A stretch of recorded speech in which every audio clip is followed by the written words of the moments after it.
Good day everyone. Before I start this video, I want to introduce myself first. So, I'm Marjeline Pinaflor from BEC Stussy. So, I hope you are watching this video. So, I choose the three sorting algorithm. So, first I choose is bubble sort algorithm and insertion sort algorithm and selection sort algorithm. So first that we have to discuss is all about bubble sort.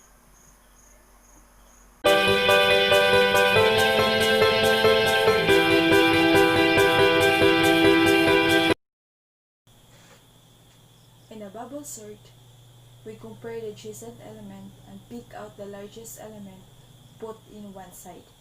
We do not several times as we unfold the list. And eventually, the heavier and the largest element in one side, and the lighter, the smallest element in the other side. Let's see how this works.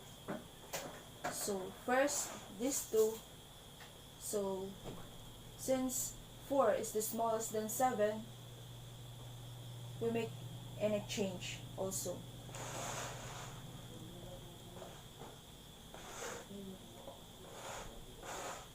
These two, since 7 is the largest than 5, swap.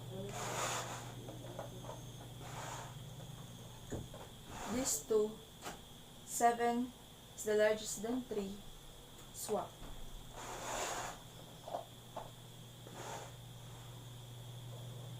These two, 7 is the largest than 1, swap.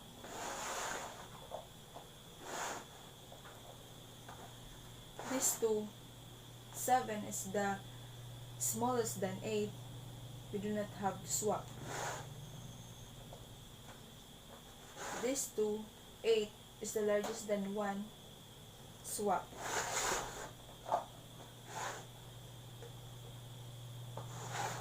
Last, 8 is the largest than 6, swap. Done. This is the first column.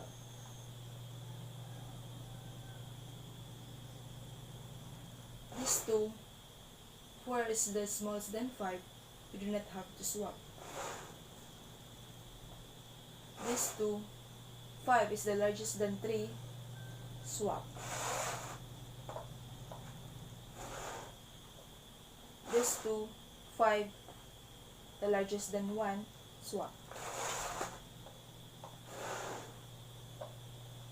These two, 5 is the smallest than 7, we do not have to swap.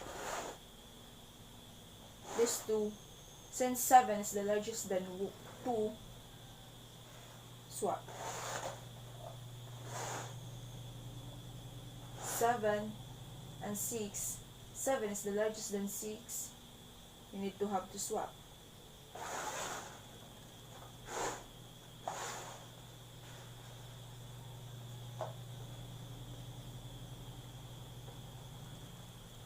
Continue the process. 4 and 3, since 4 is the largest than 3, swap. These two, swap. These two, no swap. These two, you need to swap.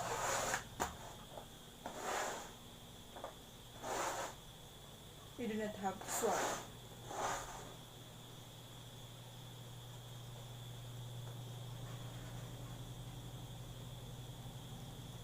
Continue the process.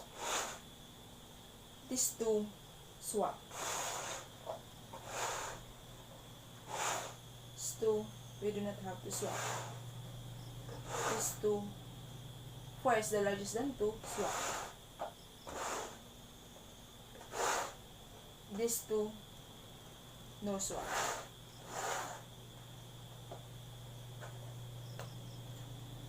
process. Also,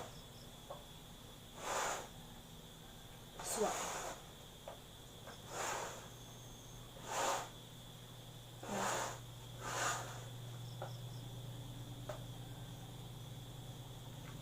One and two, no swap.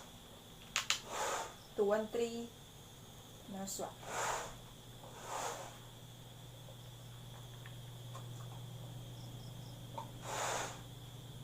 These two, no swap. And the last,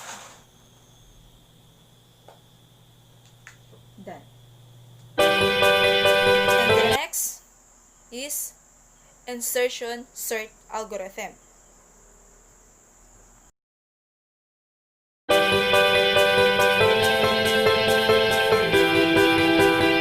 So now we have an insertion sort algorithm. So in each pass of insertion sort, one or more pieces of data, one inserted into the correct location in order list.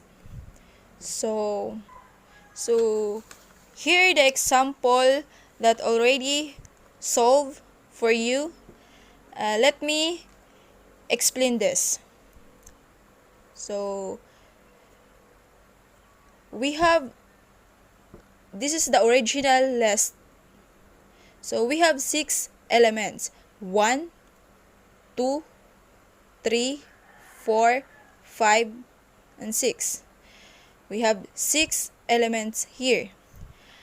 And these elements, the first unsorted elements shifted to the first sorted. So this part is sorted and this one is sorted. So we need to proceed to the next part. Then the next part is the pass 1. And this part is the original list. So this is the pass 1. So the first unsorted and the first unsorted, we need to shifted the sorted.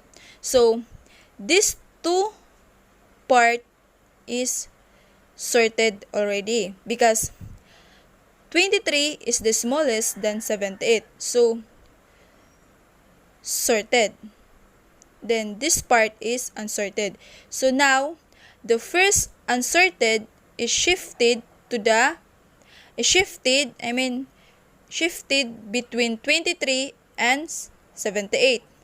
So we need to have pass 2 to the we need to proceed to the next part. That's called pass 2. So here the result. So 23, 45, and 78 is the sorted part. And this part is unsorted part because in pass 1 the sorted is 23 and 78. Then unsorted is 45. Then the first unsorted, we shifted between 23 and 78. So this part, pass 2 here, the list is 23, 45, and 78 because 45 shifted between 23 and 78. So here this final list. So 23, 45, 78 is a sorted part. Then this part is unsorted part. So we need to proceed to the next part. This is the part pass 3. So in pass 2, we need to shift it also because 8 is the smallest than 23. So 8 shifted to 23.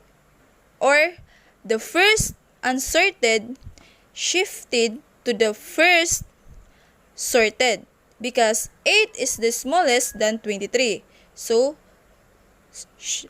shifted this. So, we need to proceed past 3. So, here, the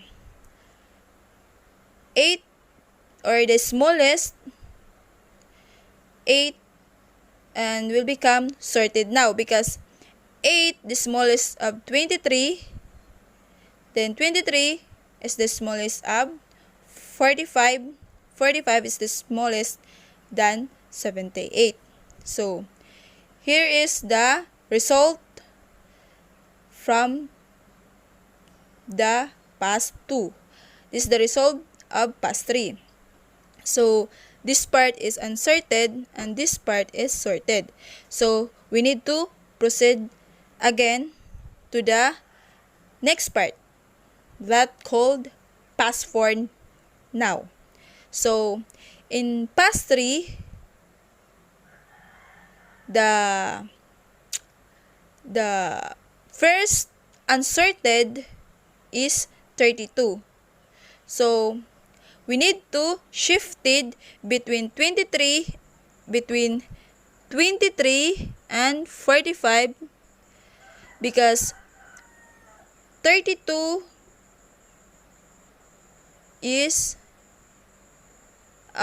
smallest than 45, then 23 is the smallest also than 32. So, between these two parts.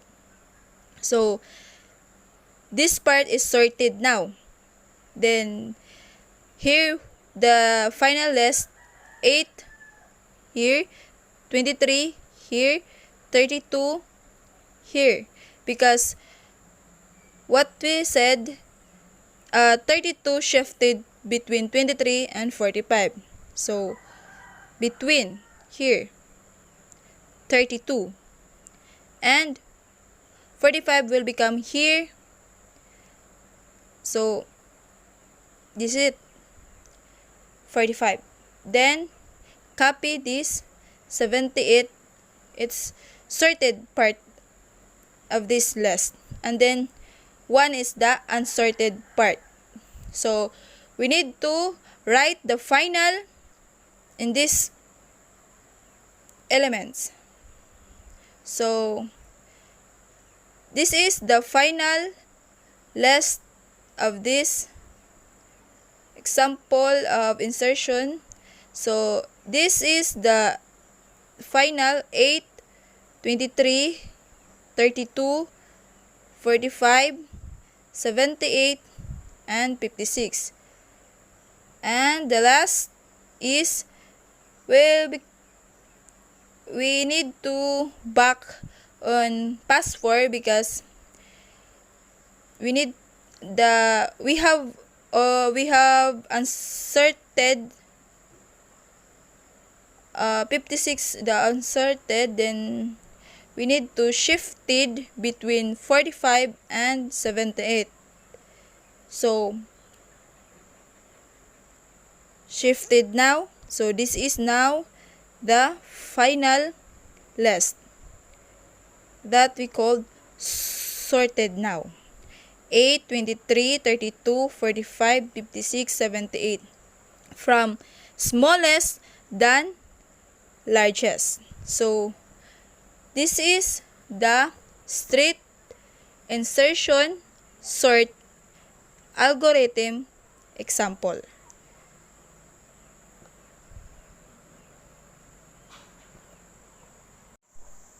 And the last is the selection sort algorithm.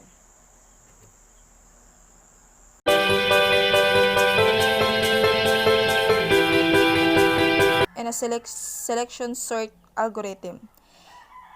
In this sorting technique, the list is divided into 2 parts. These 2 parts is called sorted part and unsorted part. They have left end for the sorted part and the right on the other side, we have unsorted part that's called right end. So, in a set of n elements, find out the location of the minimum elements and replace it with the location of first element. So, repeat above step for n minus 1 elements until the list is sorted. So, we have an example of selection sort. So, this is an unsorted list. Unsorted list. So, we need to find out the minimum from the list and replace it with the minimum with the first location of your list. So, this is my location.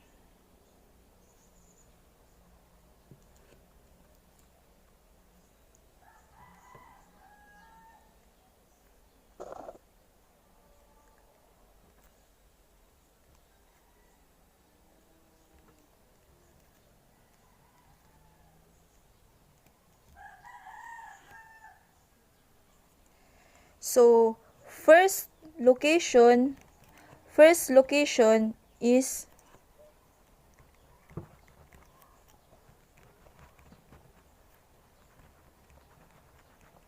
is 2 here, 2. And which is the minimum elements 0 to 9 location. So, the minimum is 1. Here, 1. Minimum is 1. So, what we do now? We have to swapping location of this. We have swapping location of these two elements.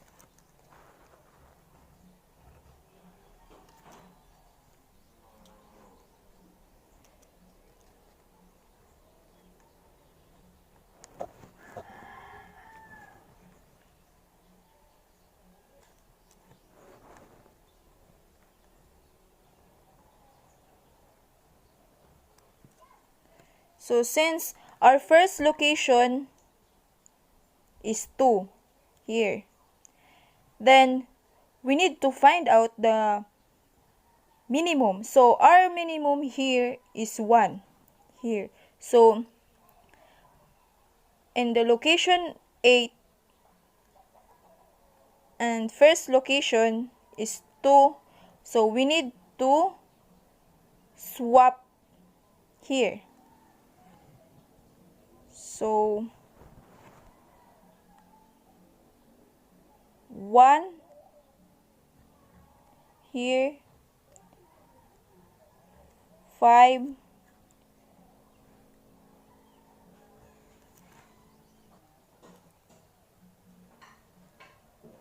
6,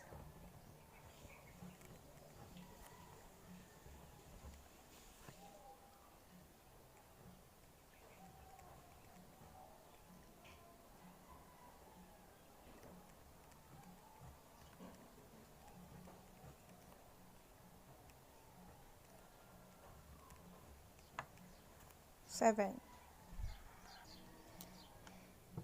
This is the list after swapping of elements. Now, again, this is the location in the next. So, this is my location again.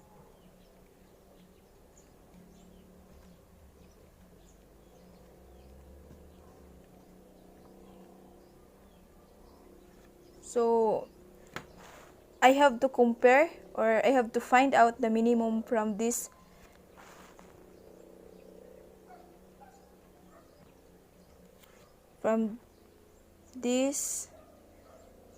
to this.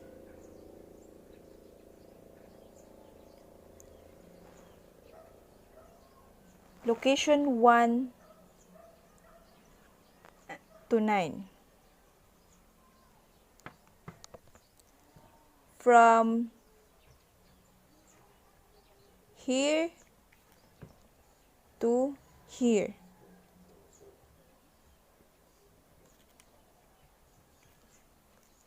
So,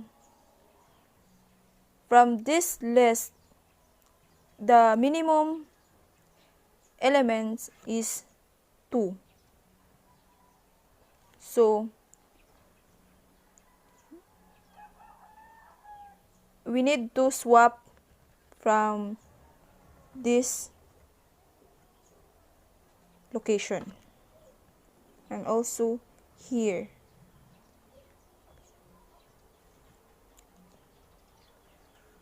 So, the next is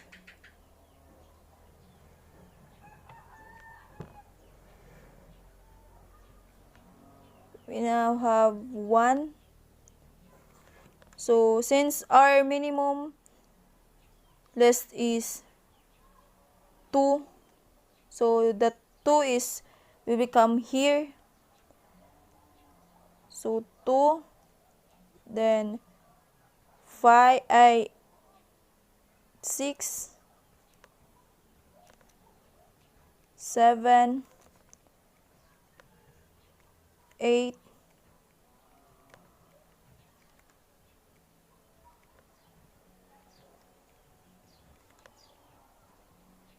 and 5.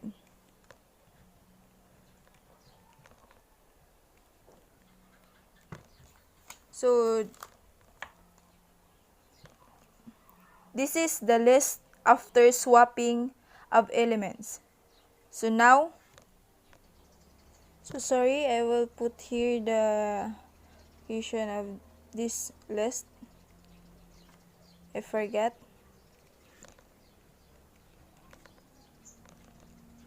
So, we need to find out again the next minimum of this list. So, are here now.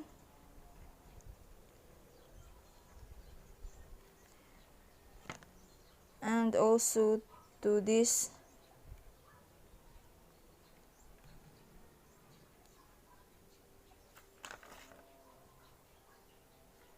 location.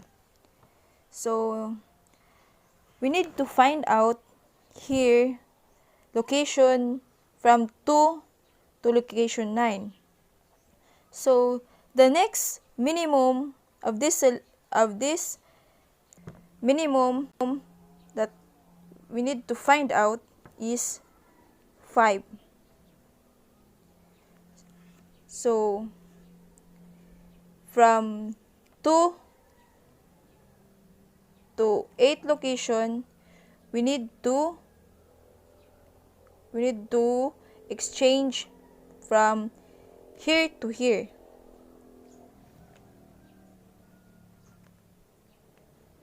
So here. So now,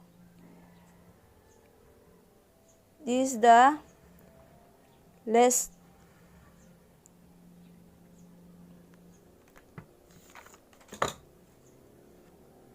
after swapping. So 1, 2, 5, 7, 8,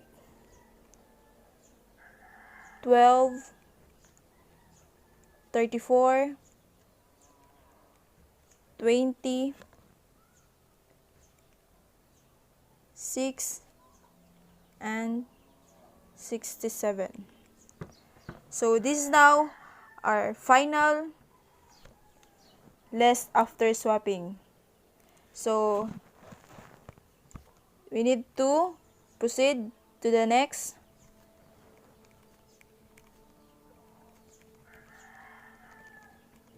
So we have now, this is the next step that we need to swap, or we need to find out again where is the minimum. So from 3 to 9, we need to find out where is the minimum from minimum of this list. So our minimum here is 6. So from location 8 to the third location, we need to swap again, and also here 7 to 6, third position. So now the final list is here. So 1, 2, 5. So 6 will bring here because swapping of the minimum. Then 6, 8, 12, 34, 20, and 7 here, and 67. So this is the final list. So we need to proceed again for the next step. 0, 1, 2, 3, 4, 5, 6, 8, 9. So the next step that we will find out the minimum is from here. So to here again. So from 4 to 9 location. So our next minimum is 7 here. We need to put here because this is the minimum list that we need to change this location. So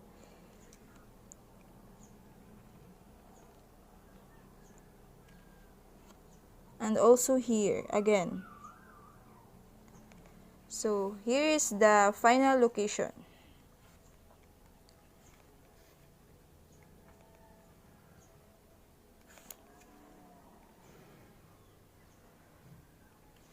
So now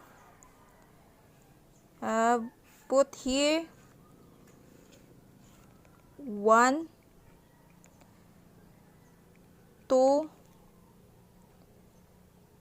5, 6, 7, 12, 34, 20, so 8, and 67. So this is the final list by swapping here to find out which is the minimum from this list. So we need to proceed again for the next step. So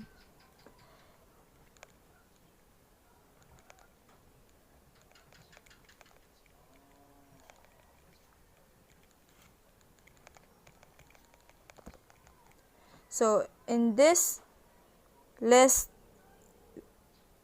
we need to find out again. So from this to this location, 5 to 9 location. So from this location from 5 to 9, our minimum here is 8. So, we need to exchange from minimum 8 to from location 8 to location 5. And also here,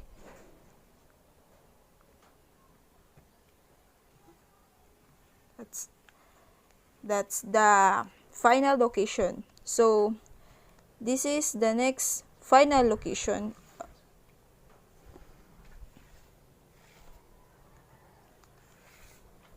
So we will become 1, 2, 5, 6, 7, 8,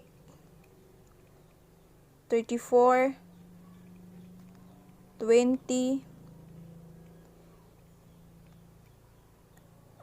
12, will become 12 here now, and 67. So this is my final list in this list also. So again, we need to find out again for the next step.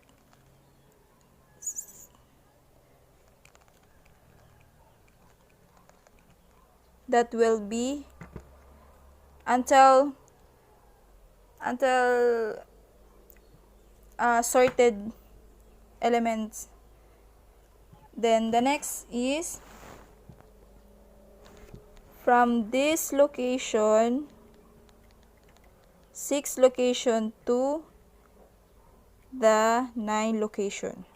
So from 6 location to 9 location, our minimum here is 12 here.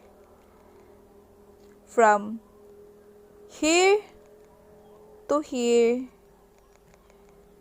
the minimum is 12 rather, 12. So we need to exchange again from 6 location, from 8 location to 6 location. And also here. So we need to list again the final list after swapping. So we have now 1, 2, 5, 6, 7, 8, 12, 34, 20,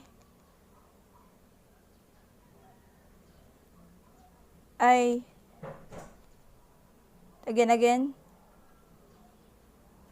20 here, and 34 here, and also the last is 67. I'm sorry. And this is the final list after swapping. So we need to swap again or find again the minimum until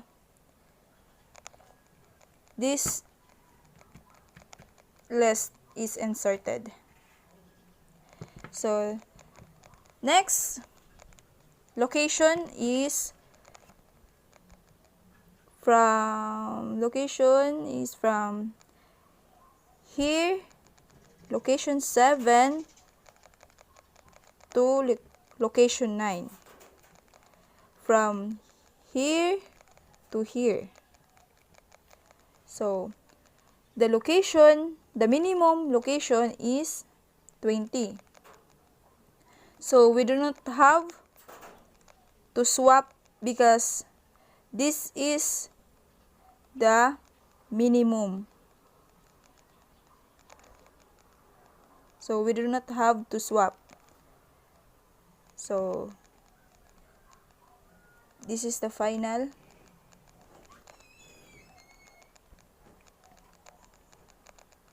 1, 2, 5, 6, 7, 8, 12, 20, and 34.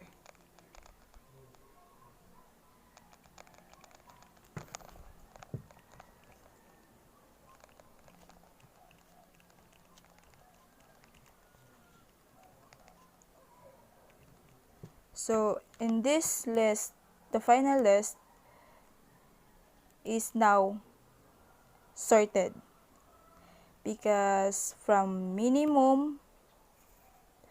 smallest to largest. So this is the selection sort. So this is the final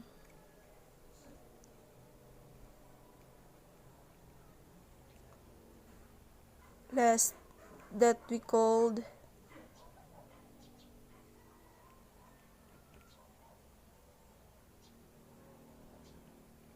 sorted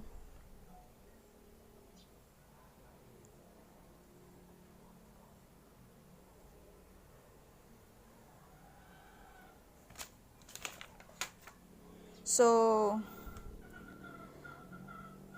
I hope you understand what is selection. So thank you for watching, thank you for listening. I hope you enjoy. You have to learn something about this example of selection sort. So thank you and God bless.